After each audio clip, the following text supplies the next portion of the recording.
ভালোবাসাটা খুব মূল্যবান জিনিস, জানো তো, যা কখনো সস্তা লোকেদের কাছ থেকে আশা করতে নেই। তবে কিছু কিছু ক্ষেত্রে আমরা ভুল করেই ফেলি।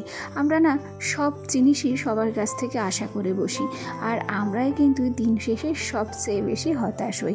যাই হোক, অনেক গল্প, অনেক কথা হবে তোমাদের সাথে। তার আগে নিজের পরিচয়টা দিয়ে নেব। নমস্কার, আমি রিমি। নদিয়া জেলার খুব ছোট্ট এবং সুন্দর একটা গ্রামের খুব সাধারণ ঘরের গ্রাম্য গৃহবধূ। তো বলো, কেমন আছো সবাই? আশা করছি সবাই খুব ভালো আছো। আজকে আমার আরও একটি নতুন ভিডিওতে তোমাদের সবাইকে অনেক অনেক স্বাগত জানিয়ে ব্লগটি শুরু করছি, আর আশা রাখছি ব্লগটি তোমাদের ভালো লাগবে।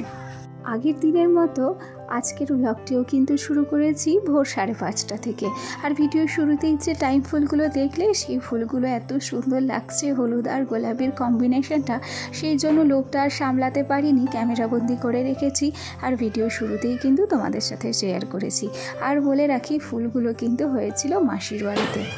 সকাল সকাল উঠেই সোজা চলে এসেছি এ ঘরের দিকে, কেন কি সোনা এখনও পর্যন্ত ঘুমিয়ে আছে। আর আমি মনে মনে চাইছি যতক্ষণ পর্যন্ত আমার ছেলেটা ঘুমিয়ে আছে ততক্ষণে কি করি, আমার যতটুকু কাজকর্ম আছে সমস্তটাই কমপ্লিট করে নিই। আর তারপর যখন ও উঠবে তখন ওর পিছনেই বাকি সময়টা দেব। আর দেখো, আজকে যেহেতু ভোর ভোর থাকতেই উঠেছি, সেই জন্য আমার মা যে চা করছে সেটা কিন্তু তোমাদের সঙ্গে শেয়ার করলাম। সচরাচর আমার উঠতে দেরি হয়, ততক্ষণে আমার মা কিন্তু রান্না বসিয়ে দেয়। আর মাও অনেকটা ভোর ভোর উঠে পড়ে। ভোর ভোর উঠে যে সমস্ত বাসি কাজকর্মগুলো থাকে সেগুলোই সেরে নেয়, আর তারপর ঝটপট বাসি কাপড়টা খেয়েছে বাবার জন্য চা বসিয়ে দেয়। আর বাবার জন্য শুধু একা চা বসায় না, আমাদের সবার জন্য চাটুকু বসিয়ে দেয়। আর সকাল সকাল এই কারণেই আমাদের বাড়ি চা হয়ে যায়, কারণ কি বাবা কিন্তু খুব সকালেই কাজে বেরিয়ে পড়ে। আর সেটা তোমরা অনেকেই জানো, আবার হয়তো অনেকের কাছেই অজানা। তো করতে করতে এই দেখো, ঘরটাকে কিন্তু আমি বেশ ভালো করে ঝাড় দিয়ে পরিষ্কার করে নিয়েছি। তবে আজকে আর ঘরটাকে মুছবো না, জানো তো। প্রত্যেকটা দিন এই ঘরটাকে মুছতে আমার বেশ আলস্যও লাগে, আবার কিছু কিছু সময় বিরক্তিও লাগে।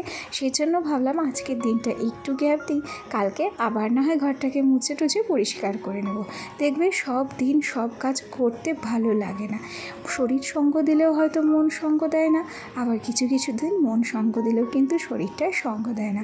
তবে এই যে শোকেসটা দেখছো, এটাকেই পরিষ্কার করে নিচ্ছি, কেন কি 2 দিন হলো শোকেসটাতে কিন্তু আমি হাতই দিই না। সেই জন্য কলিনটা দিয়ে কাজটাকে বেশ ভালো করে পরিষ্কার করে নিলাম। আর তার সাথে সাথে দেখলাম যে কাজগুলোকে যখন পরিষ্কার করছি, আশপাশগুলো আর কি দোষ করেছে তাদেরকেও কিন্তু বেশ ভালো করে পরিষ্কার করে নিচ্ছি। এ পর্যায়ে তোমাদের কয়েকটা কমেন্টের উত্তর দিয়ে নিই। আর তার আগে বলে রাখি, গতকালকের ভিডিওতে আমি কিন্তু একটাও উত্তর দিতে পারিনি, কেন কি আমার নেট পুরো শেষ হয়ে গেছিলো। এই দিনের ভিডিওতে একজন কমেন্ট করেছিল যে দিদিভাই তোমার গ্রামের নাম কি? তো প্রথমেই বলবো, আমার গ্রামের নাম তো দুটো, একটা বাবার বাড়ির গ্রাম আর একটা শ্বশুর বাড়ির গ্রাম। তো আমার যে বাবার বাড়ি এখন যেখানে রয়েছি সেই গ্রামটার নাম হচ্ছে বেতাই, আর আমার যেটা শ্বশুর বাড়ি এটা হচ্ছে বেতাই থেকে মোটামুটি 20 কিলোমিটার দূর, জায়গাটার নাম হচ্ছে খাঞ্জিপুর। আরও একটা বোন আমাকে কমেন্ট করেছিল যে দিদিভাই তোমার স্কিন কেয়ার রুটিনটা আমাদের সাথে শেয়ার করো। তো দেখো, স্কিনটাকে খুব একটা যে কেয়ার করতে পারি আমি সারাদিনে তা কিন্তু নয়, তবে আমি 2টো ফেস ওয়াশ ইউজ করি, একটা ক্রিম ইউজ করি, ব্যাস এইটুকুই। তার বেশি স্কিন কেয়ার আমার মোটেও করা হয় না।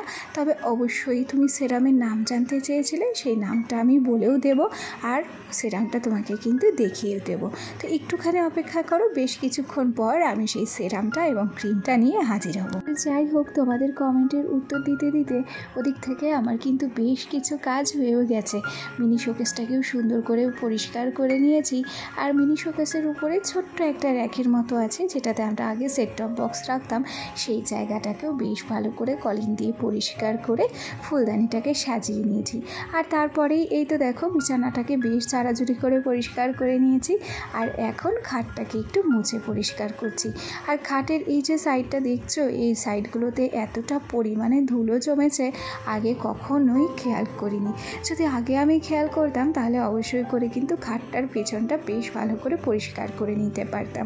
আর ওদিক থেকে একটা লাইট আমার ছেলে যে কবে খাটের ফাঁকে ফেলে দিয়েছিল, লাইটটা খুঁজেই পাচ্ছিলাম না। ভাগ্যিস আজ খাটটা পরিষ্কার করতে এসেছিলাম, সেই জন্যই হয়তো লাইটটা পাওয়া গেল। যাই হোক, গল্পে গল্পে ও ঘরের কাজকর্ম কিন্তু মোটামুটি তাড়াহুড়ো করে সমস্তটাই কমপ্লিট করে নিয়েছি। আর তারপরে এই তো ব্রাশ করা কলকেটটা নিয়ে সোজা চলে এসেছি কলের দিকটাতে। কেন কি বললাম, সকাল সকাল তাড়াহুড়ো করেই ঘরে ঢুকেছি। আমি জানি আমার ছেলে ওঠার আগে আগেই কিন্তু আমাকে ওই ঘর এবং আমাদের ছোট্ট টিনের ঘরের যত সমস্ত কাজকর্ম আছে সেগুলোকে কমপ্লিট করতেই হবে। আর সেই জন্য ব্রাশ না করেই এক প্রকার সমস্ত কাজ করে তারপর ব্রাশটাকে নিয়ে সোজা চলে এলাম এই হলুদ বাগানের দিকে। সকাল সকাল এই হলুদ বাগানের দিকটাতে আসলে না মনটা সত্যিই ভরে যায়।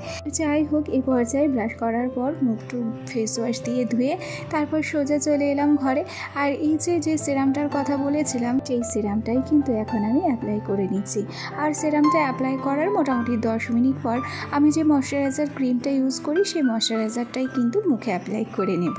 তো যাই হোক, হালকা হাতে অ্যাপ্লাই করে তারপর কিন্তু অবশ্যই তোমাদের সাথে শেয়ার করব। তার আগে আমার যে সমস্ত বন্ধুরা প্রথম থেকেই আমার সাথে আছো, পাশে আছো, তোমাদেরকে অসংখ্য ধন্যবাদ জানাচ্ছি। আর আমার যে সমস্ত নতুন বন্ধুরা আজকে আমার ভিডিওটি প্রথম দেখছো, যদি কোনো কারণে আমার এই ভিডিওটি তোমাদের ভালো লেগে থাকে তাহলে অবশ্যই একটা লাইক করো, কমেন্ট করো, আর আমার পরিবারের একজন মিষ্টি সদস্য হয়ে আমার পাশে থেকে যেও।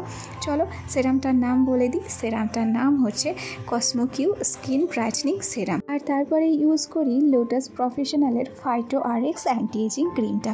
মোটামুটি ক্রিমটাও বেশ ভালো, জানো তো। যাই হোক, আমাদের মতো সাধারণ ঘরের মেয়েই বলো কিংবা অসাধারণ ঘরের মেয়েই বলো, আমাদের প্রত্যেক মেয়েদের মনে কিন্তু অনেক আশা আকাঙ্ক্ষা চাওয়া পাওয়া থাকে। তবে সব আশা আকাঙ্ক্ষা যে সব বরেদের দ্বারা পূরণ করা সম্ভব তা কিন্তু নয়, জানো। নিজের স্বামী যদি সৎ, চরিত্রবান ও ভালো মানুষ হয় তাহলে মাটির ঘরে থেকেও কিন্তু একটা বউয়ের সমস্ত চাওয়া পাওয়া আশা আকাঙ্ক্ষাগুলোকে পূরণ করতে পারে। তবে নিজের স্বামী যদি চরিত্রবান না হয়, ভালো মানুষ না হয়, তবে সোনা দিয়ে বাঁধানো রাজপ্রাসাদে থাকলেও সুখী হওয়া যায় না, সব আশা আকাঙ্ক্ষা পূর্ণও করা যায় না, তাই না? তবে কিছু কিছু জিনিস কিন্তু কপালের উপরেও নির্ভর করে। আমাদের এই 4 আঙুলের কপালে আমাদের যতটুকু লেখা আছে ঠিক ততটুকুই কিন্তু আমরা পাবো। এর বাইরে যদি বেশি কিছু আশা করি তাও পাবো না, আবার কম কিছু আশা করলে তাও পাওয়া যাবে না। সমস্তটাই ভাগ্যের উপরে নির্ভরশীল। ওই যে ভিডিও শুরুতে প্রথমে যে কথাটা বলেছিলাম, আসল কথা কি বলো তো, যতই তুমি সৎ হও, যতই তুমি ভালো হও, তোমার পাশের মানুষগুলো যদি ভালো না হয় তাহলে তোমার সততার মূল্য কিন্তু কেউ দেবে না। কেউ তোমার ইচ্ছা অনিচ্ছা চাওয়া পাওয়াগুলোকেও জানার চেষ্টা করবে না। তবু আমরা মেয়ে মানুষরা কিন্তু সব কিছু পরিস্থিতির সাথেই নিজেকে মানিয়ে গুছিয়ে নেওয়ার চেষ্টা করি, তাই না?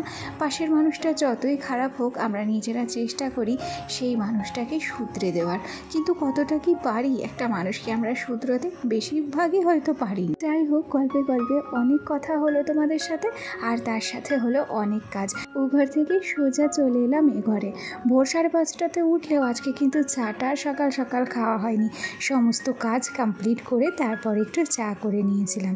আর এদিক থেকে সোনার জন্য দুধ গরম করে নিয়েছি, আর তাতে একটু রেডি করছি চকোস। আর সেই সাথে ভিডিওটি এখানেই শেষ করছি। সবাই ভালো থেকো, টাটা সবাইকে।